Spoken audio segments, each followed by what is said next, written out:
como é que vocês estão? Hoje eu tô aqui com meu pituco chamado Nick.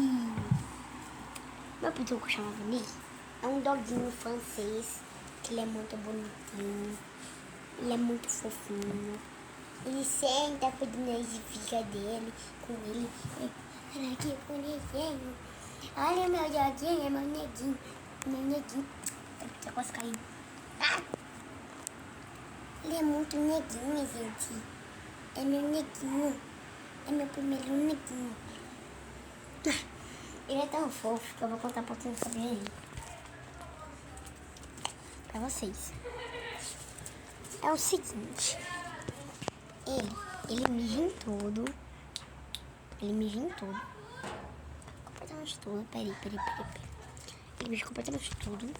Mija no paninho. Mija no sei lá o que. Mija em tudo. Mija completamente tudo. Então, toda vez que eu levo o pano dele, que ele dorme em cima, ele mija. Ele é fofinho, a carinha dele. Ele pega todo mundo de uma vez. Tem uma vez que minha prima veio aqui. Minha prima chegou, sabe o que aconteceu? Minha prima não resistiu, ficou lá pro lugar dele. Mas ela ficou com medo que achou que mordia. Mas essa vida é assim. Então, eu vou falar o nome dele. Ele faz aniversário 3 de outubro.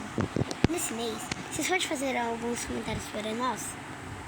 Pode ser em qualquer tipo de vídeo que eu vou olhar. Pode ser qualquer tipo de vídeo que eu fiz. Eu não ligo pra essa parte aqui. Pode ser qualquer tipo de vídeo que eu fiz e colocar o comentário, por favor. Beleza? É porque eu quero muito a gratidão de vocês. Vocês não sabem o quanto que eu amo vocês. Vocês acham que eu não amo vocês, mas eu amo. Então eu quero que vocês deem um presente e falem comentários lindos e especiais para ele. Ele gosta de vocês, vocês gostam dele, eu gosto dele, eu gosto de vocês. Então eu quero muito, eu vou continuar trazendo esses vídeos engraçados com meu amigo. Eu acho que vai dar. Ou não vai? Não sei, mas hoje eu vou fazer um. Se der, eu faço com ele. Beleza? Vou contar um segredo. Um segredinho. Eu faço um vídeo com ele, porque ele é meu único amigo que nem sempre me apoia. Um mês foi vídeo, espero que vocês. E falou!